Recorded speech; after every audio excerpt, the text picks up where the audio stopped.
সবসময়ের জন্য পুরুষ মানুষ কষ্ট করে রেস্ট নেয়। মহিলা মানুষের কখনো রেস্টের প্রয়োজন হয় না। কারণ তারা তো কখনো কষ্টই করে না।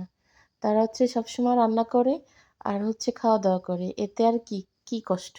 রান্নাতে কি কোনো কষ্ট? আমি কিন্তু এই কথাটা অনেক মানুষের মুখে শুনেছি। তবে আমাদের বাসায় বা আমাদের ঘরে কিন্তু সম্পূর্ণটাই ভিন্ন রকমের কথা হয়।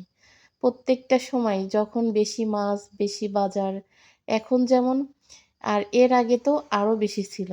অনেক বেশি ছিল যখন সে দেশে থাকতো বা আমাদের একসাথে জয়েন্ট ফ্যামিলি ছিল, তখন কিন্তু হোটেলের মতো ৩ বেলা শুধু রান্না করতে হইছে। আমাদের বউদের শুধু রান্না কাজ ছিল।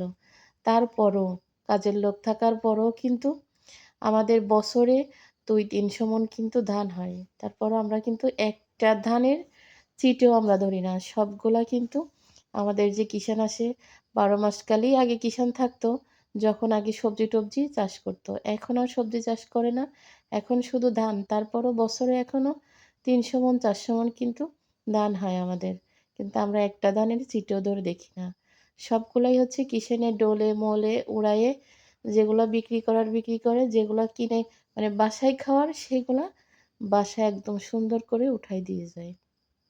আর বাজার বলেন, শুধু রান্না কাজটাই আমরা করি। ওটা তো আর মানে কাউকে দিয়ে করাই না। আর বাজার বলেন বা বেশি সবজি আনা বলেন, সাথে থেকে গোছগাছ করে দেওয়া। আমরা যখন একসাথে ছিলাম, সবাই মিলেই কিন্তু করতাম। আর যখন সব ভিন্ন, ভিন্ন হয়ে গেছি, আমরা এই নিজ থেকে কখনো হইনি। শ্বশুর-শাশুড়ির অনুমতি বা তারা থেকেই কিন্তু করে দেওয়া। তারপরেও কিন্তু আমরা কখনো একসাথে থেকে আলাদা হতে চাইনি। আমরা ১০ টা বছর কিন্তু সব জয়েন্ট ফ্যামিলি একসাথে।